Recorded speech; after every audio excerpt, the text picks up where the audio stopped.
All right, man. Chauncey Billups used the word dangerous with the Detroit Pistons rookie pick, Sekou. And obviously, it's always dangerous when you talk about potential. So let's talk about it. We back. Motor City Sports Talk in the building. Shout out to the Detroit News for getting an interview. I actually seen him when he was doing his interview in the hallway. Chauncey was passing by the media and press room. I got the pleasure of covering the Big Three last night. Appreciate the Big Three for having your boy Ice Cube. Did an amazing job. Got some good footage on my other channel, so you want to check out some of the footage I got, man. Check it out, man. But yeah, man, Chauncey Billups said he think Sekou will be a really, really good player down the road, but potential is dangerous. You never know when you're going to fulfill it. And he also talked about the other Pistons and the current state of the Pistons. So, I agree, man. When you that young, you really just never know, man. You know, and what's so different about it is when you get young players coming to the league, sometimes they never have a chance to develop because they mentally shot. And what I mean like that, a lot of times the guy been the best player on this team since Pee Wee basketball. And you get to the NBA, you can't crack the rotation. You on the end of the bench, you're not playing, you practicing. You might go to the G League. That might hurt your morale a little bit. And when you're not playing, then you got all this free time. Maybe you don't work out. Maybe you don't lift. Maybe you're not running. And you just eating, getting out of shape on the road. You got all this free time. You messing with chicks. Or you just BSing around. You're not used to being, playing basketball. You tired of sitting on the bench and you question, can you do it anymore? So the thing about it is, he right. Potential is very dangerous, especially when you have a franchise that hasn't historically developed players well. And when they develop players, they usually go somewhere else and fulfill the potential. And they rarely do it in Detroit. So, he's a good player, but the potential thing is dangerous. And one thing you talking about a guy with potential, okay? Potential. This ain't what the Pistons needed right now. Okay, they might have a job security under Tom Gores, and that's cool. And I'll get to what else Chauncey said. They might have a job security under Tom Gores, and that's cool. But really, do you really hope that a guy work out 3 or 4 years down the road? Right now, the Pistons needed somebody, preferably a two guard, that really can come cash in. I'm gonna talk about what Chauncey said about the two guards. They need a two guard that really can get his own shot and complement Dre and Blake and Reggie Jackson. But he goes on and says that it's going to be hard, and I'll link the article in the description, by the way. It's going to be hard for the Pistons to get out the middle class in the NBA. He basically says the core is not good enough, and they need additional power source, especially at the two guard, to help them get better. And he's exactly right. They need Luke Kennard to step up. And when you mess up and you pass up on Luke Kennard, you pass up on Devon Mitchell for Luke Kennard, right there, that could have been your spark. That could have been the difference between being the 8th seed to the 4th seed. But, hey, that's what just happens, when you make stupid draft picks like that, and you don't look at the history of Duke players, and see ain't none of them really been shit. They all been injury prone or whatever. And you look at it, Elton Brand might have had the best career that been drafted so far. Kyrie, I don't consider him a dookie, but that's another story for another day. All right. My whole thing about it is that he's exactly right. They needed help at the two guard spot right away. And they don't have the free agent money to do so. They bring back Wayne Ellington. That's the same shit.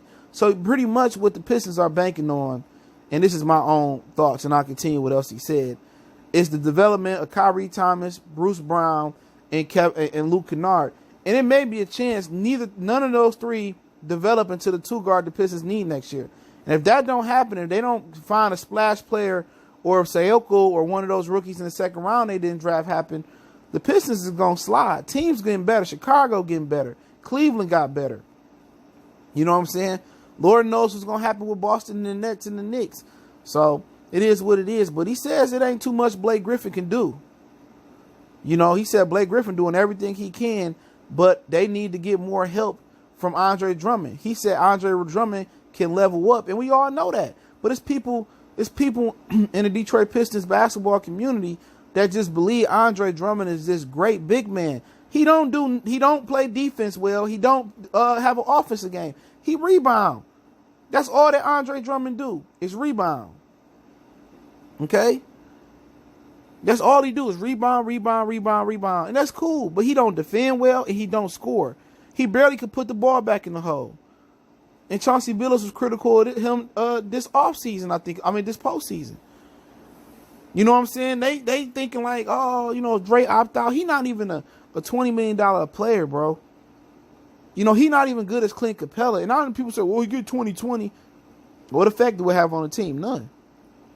At least Clint Capella can, when he healthy, defend pick and rolls and defend the rim and block shots. Andre Drummond can't do none of that. And he said Reggie Jackson got to play better as well, too. And they got to get somebody next to him. He's just really watering it down. Truth be told, what he really think of the Pistons is they not going nowhere fast with the core they got. And anybody that know basketball can see that. This shit is a shit train.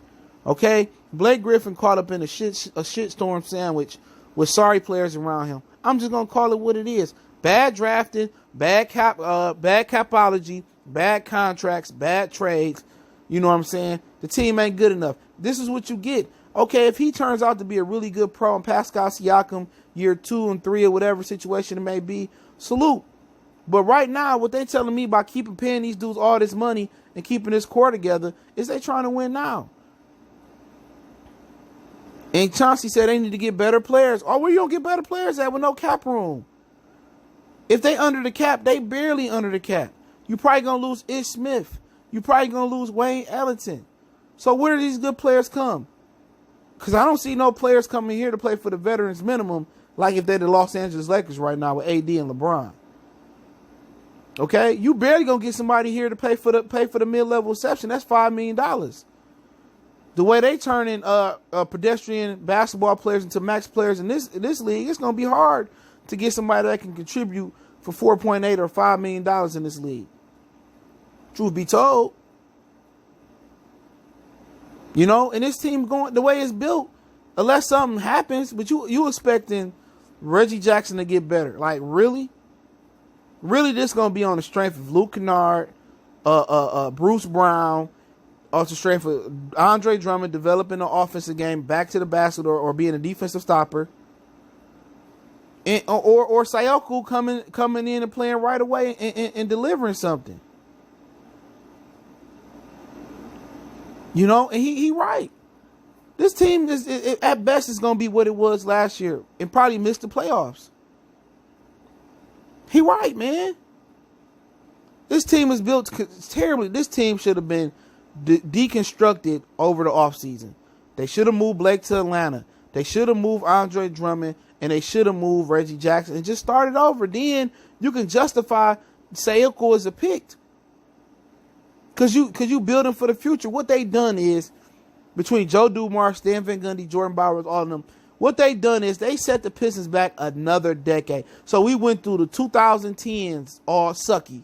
Now we're gonna go through the 2020s all sucky. I'm telling you what's gonna happen. At least the middle 80s we started to get good. In the 80s we won. 90s we sucked. Beginning 2000s we started winning. We finally won in the middle. Now we gonna be sucky for a whole nother decade, man. They don't know what they're doing with this team. And I believe this is Tom Gore's doing. He trying to win now because he passed up all that free money at the Palace. The Palace, he kept the parking, most of the concession money, all that money. Now he giving back up money to move downtown. He don't get the parking money no more. And a lot of other stuff going on, man. Chauncey Billups exactly right. This team going, and I'm going to say it for him, this team is built wrong, going nowhere fast. Too many bad contracts, too many overpaid players, man. If you banking on the development of Andre Drummond and Reggie Jackson with the Pistons, shit, don't hold your breath. Don't hold your breath. You better bank on Sekou, Bruce Brown, and Luke Kennard getting better before you bank on him. He can't even do a jump hook consistently, man, over either shoulder. He can't even walk and chew bubble gum. He can't even put the ball back in the hole. Nigga, you eye level with the hole. You know what I'm saying? But I'll link that article in the description, man. Don't forget me on Facebook, Instagram, Twitter. Reach out to the email if you have a business question, inquiry, sponsorship, or video request. If you want some Big 3 covers or more other covers, check out my other channel, Goodfellas Sports TV. Please tap in with your boy. And appreciate the love, support, man, for real, man. And let me know what you guys think. One time for the one time we gone.